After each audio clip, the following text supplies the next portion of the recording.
Biasa sebelum kita belajar kita harus apa dulu? Berdoa.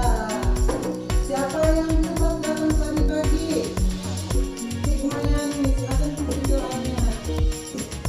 Silakan.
Bagaimana perasaannya? Tenang.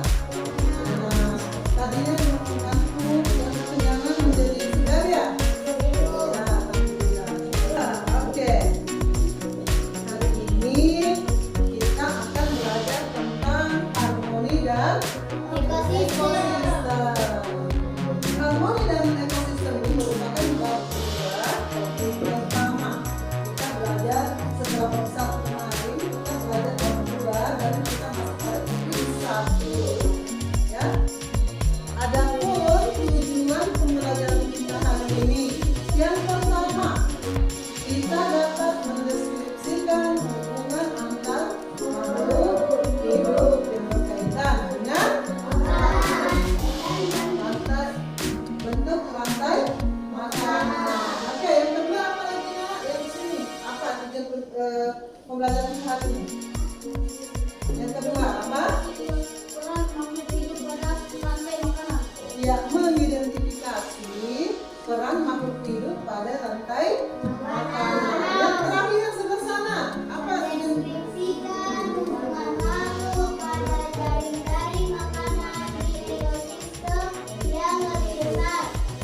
Oke, kita akan belajar harmoni dalam ekosistem dan tujuan kita hari ini adalah ketiga-tiga ini. Jadi ketiga-tiganya ini harus kita pahami untuk hari ini. Baik anak-anak, ibu guru mau tanya dulu, apa yang kalian ketahui tentang makhluk hidup? Ada yang tahu apa itu makhluk hidup? Apa itu makhluk hidup? Hewan, ya. Kenapa? Oh, manusia. Apa lagi? Jadi makhluk hidup itu ada tiga. Manusia. Kenapa ketiga-tiganya kita sebut sebagai makhluk hidup? Makhluk dan hidup. Kenapa? Karena pertama bernapas. Bernapas tidak sekarang kalian? Bernapas. Kalau tidak bernapas mati ya. Oke. Kemudian makhluk hidup, kita dikatakan makhluk hidup karena kita butuh makan. Tadi makan semua. Coba kalau tidak makan 2 hari saja, pasti loyo ya. Tidak bisa berbuat apa-apa. Jadi selain bernapas, manusia juga butuh makan. Selain makan butuh apa lagi manusia? Makhluk hidup. Minum, ya. Sekarang pertanyaan yang kedua, apakah manusia, hewan dan tumbuh itu bisa hidup tanpa makhluk hidup lainnya? Contohnya kayak kita, manusia bisa nggak kita hidup tanpa makhluk hidup lainnya? Kita saja. Kenapa? Masih ingat tidak yang dimakan tadi pagi? Apa yang kalian makan tadi pagi? Nasi itu kira-kira dari mana itu? Dari padi. Padi itu disebut apa? Buah itu makhluk hidup bukan? Jadi kita hidup butuh makhluk hidup lainnya. Ya? Bagaimana hubungan antara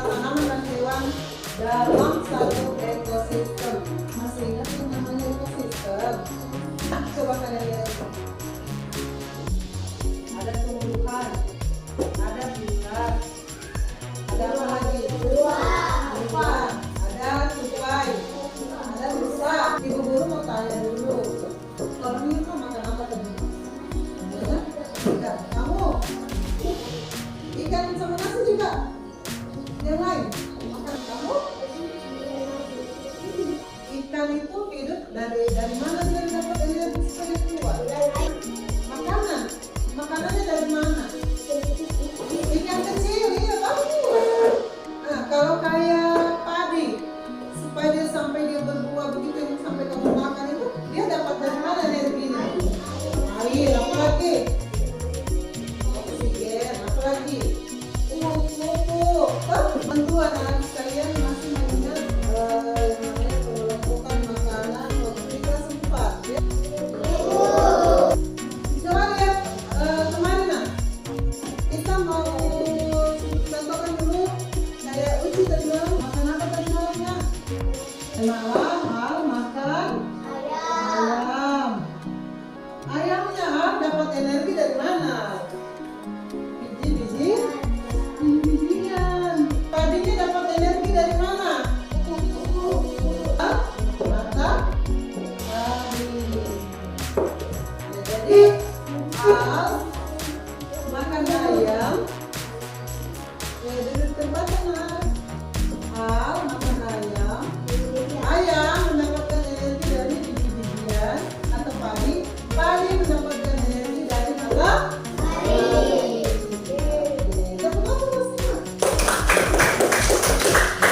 Anak-anak sekalian, ngerti ya? Fokus.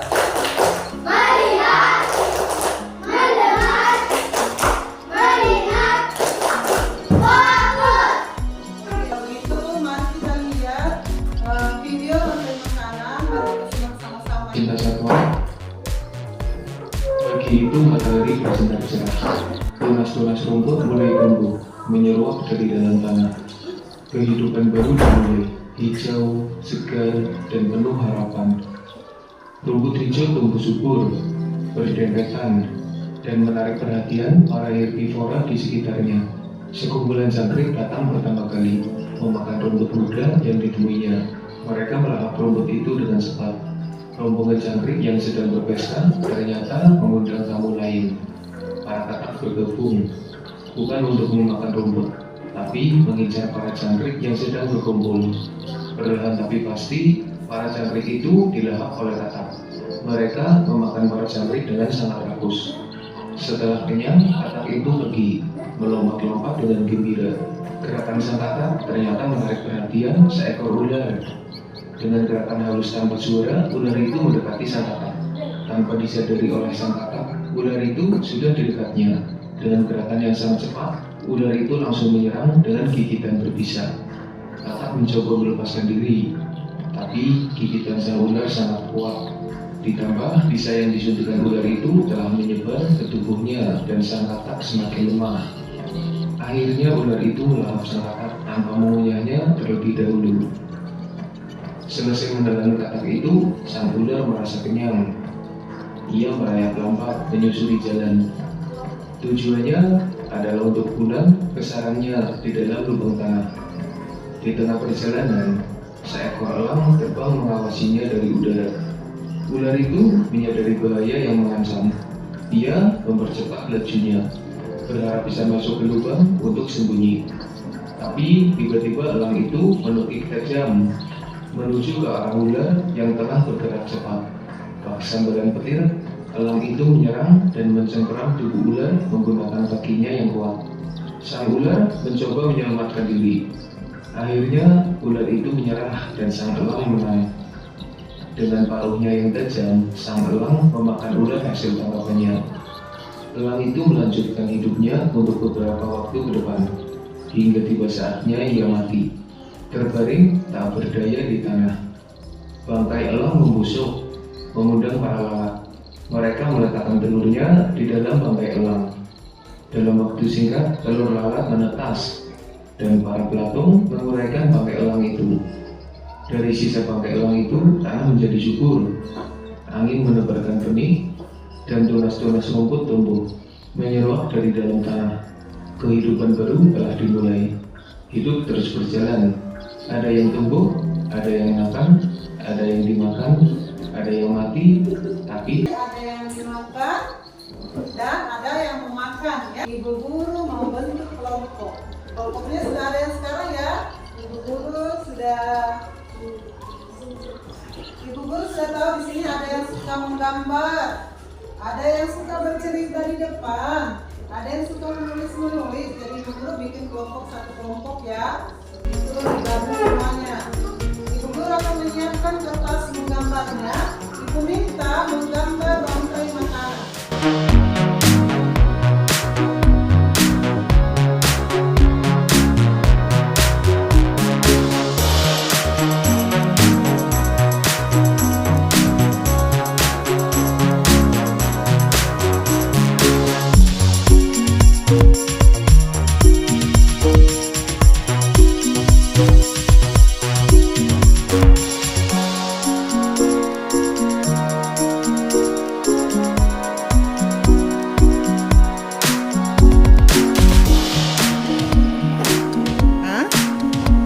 Iya.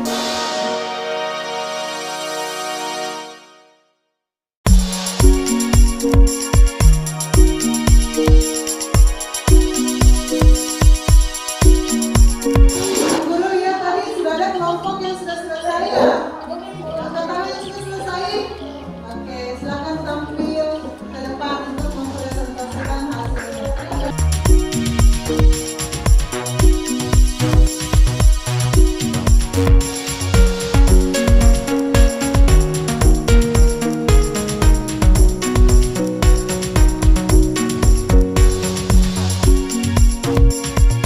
Dari hasil presentasi temannya ada yang mau bertanya? Silakan Pak Del. Saya bertanya, bagaimana ceritanya Allah memakan bayi?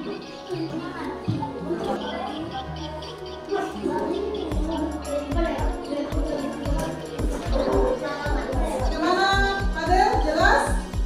Ya, tepuk tangan untuk kelompok 1. Ada lagi pertanyaan? Oke, silakan tentukan kelompok lima. Assalamualaikum warahmatullahi wabarakatuh. Dari kelompok 2, kami akan mempresentasikan rantai makanan. Pertama-tama, jangkrik memakan rumput, lalu kodok memakan jangkrik, ular memakan kodok, elang memakan ular. Ketika elang mati, batu mengelumuri elang. Batu pun makanannya menjadikan rumput hidup. Ya. Untuk kedua bertanya, ya silakan Hikmah.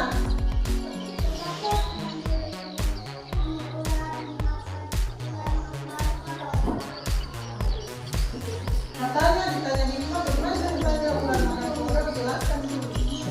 Karena ular makanan kesukaannya adalah kodok. Apabila ular membutuhkan energi, ular memakan kodok. Ya, bagaimana Hikmah, jelas? Iya, tepuk tangan untuk kelompok 2. Assalamualaikum warahmatullahi wabarakatuh.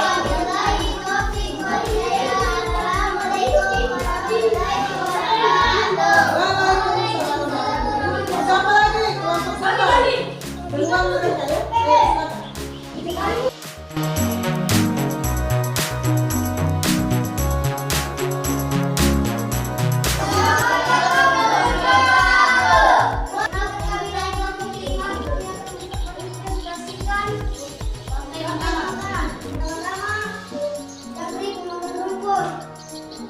Jangkrik dimakan katak, katak dimakan ular. Ini mati, baiknya seperti ular. Dia dapat menimbulkan rumput. Bagus sekali. Ada yang mau bertanya? Silakan Bara. Silakan. Kenapa bisa ular dimakan ular? Iya. Karena elang sudah mati. Iya, jadi orang sudah mati ya. Kemudian membusuk ya. Musuh yang Kemudian datanglah batu.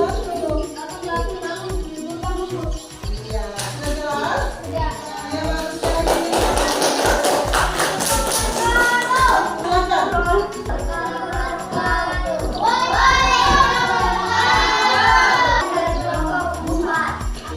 ceritanya itu? Lalu? Tanahnya subur. Ya, rumput adanya itu tanahnya tanah yang subur.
hari ini. Silakan dibuat. Guru kasih waktu 5 menit ya. Ya. Ada yang mau bertanya untuk materi rantai makanan? Saya dulu. Ya, silakan. Ya. Oh, belum paham ya? Elang kenapa bisa dimakan oleh rumput? Kalian kan sudah menggambar tadi ya tentang tanda panahnya elang ke rumput baru. Jadi nak ceritanya itu elangnya mati. Matinya itu kemudian membusuk, kemudian berulat. Ulat-ulat inilah yang menguraikan daging-daging elang yang membusuk tadi menjadi tanah yang lembut, tanah yang subur. Tanah yang subur inilah kemudian bermanfaat untuk tanaman padinya, subur, dan kemudian menguntungkan untuk hewan yang makan padi tadi. Paham sampai sini? Ada lagi yang mau bertanya? Ya, silakan kecil. Kalau kodoknya kurang atau menjadi langka, bagaimana nasib ular? Nah, itu nanti akan kita pelajari di materi lanjutan. Akan terjadi ketidakseimbangan ekosistem. Kalau bukan ularnya juga ikut berkurang, maka rumputnya menjadi banyak karena tidak ada yang memangsa rumput. Akhirnya tanaman-tanaman kita juga terganggu. Ya, seperti itu. Artinya terganggu ekosistem kita. Ya, bagaimana hari ini? Senang belajarnya? Sudah mengerti semua materi hari ini? Alhamdulillah. Nanti jika ada yang tidak terlalu pahami, boleh ibu gurunya dihubungi. Bisa di telepon, bisa di chat, bisa